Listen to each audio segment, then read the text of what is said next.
topics today is what are some special considerations and special trust provisions that we should consider when we create a trust as a part of our estate plan. Special considerations. Why do we want a trust as compared to a will or passing property by contract, operational law, or through the probate system? Well, we may have children from a second marriage that we wish to provide either more or less from than we do our children from the first marriage. We also may have stepchildren who are otherwise not legally entitled to anything, but we wish to provide and treat them like they're a child. We might want to be concerned about who's going to manage my property if I have a long-term illness or become senile. If I can't manage my property myself, the choices are to allow one of my usually family members to do it with a power of attorney, and they really don't work very well in larger communities or bigger counties. They work very well in small counties and smaller communities where, quote, everybody knows everybody else's business. But in Dallas, Houston, Fort Worth, New York, and other towns, the power of attorney doesn't work very well. Next thing that we usually wish to avoid is a guardianship because of the court supervision of guardianships. They're very expensive and burdensome. But if I put my property into a trust, then the trustee who owns legal title to it can manage it and take care of it.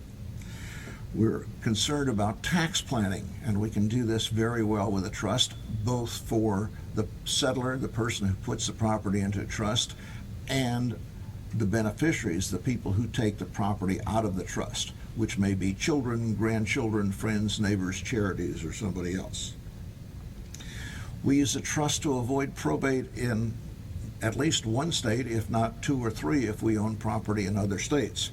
We can avoid ancillary probate. If you have a child who's a spendthrift, who doesn't have the ability or skills to manage property or just doesn't know how to manage it for long-term growth and care, a trust is a very useful tool to put that inheritance into. We also have children occasionally who are very well off, and if we give them their, quote, fair share of their inheritance and they invest it, they may be investing it and having more income and be in a very high tax bracket. We might want to put it into a multi-generation trust for those high-income children, so they might be able to shuffle some of that income out of that trust into their children's or grandchildren's hands at a much lower tax rate than they are in. Another reason to use trust if we have business property that we own as a proprietor. Primarily if we die at 3 o'clock in the afternoon, we need that business property managed the next morning. If it's in a trust, we have a successor trustee who takes over and owns the property right away, can do whatever's necessary to manage that business. Occasionally we have shared ownership property, particularly when somebody wrote a will that says, I give all my property to my children, share and share alike. And I can think of an example where you might have 40 acres that's suitable for development. And if you have 4 children and give each child 10 acres, the value of the total property might be much less than if you had one 40-acre tract that might be available and one person, the trustee, could sell it for, commercial development for a Walmart distribution site or some other, to some other major developer. Because if you had 4 10-acre tracts, they're owned by 4 children, one child might, hold out and actually put the kibosh on the whole deal for the rest of them. Another thing we can have in a trust is successive beneficiaries. Usually, I think, for the beneficiary to the spouse for life, the remainder to the children. That's one we used for many, many years.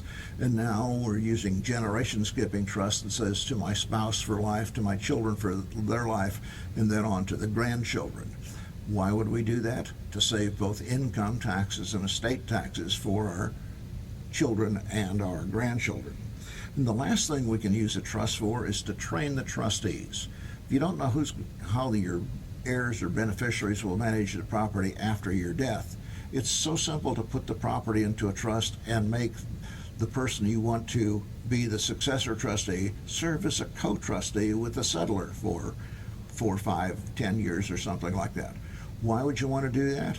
just to make sure that the person you name as successor trustee has the abilities and skills and proves his interest in managing the property for the rest of the family.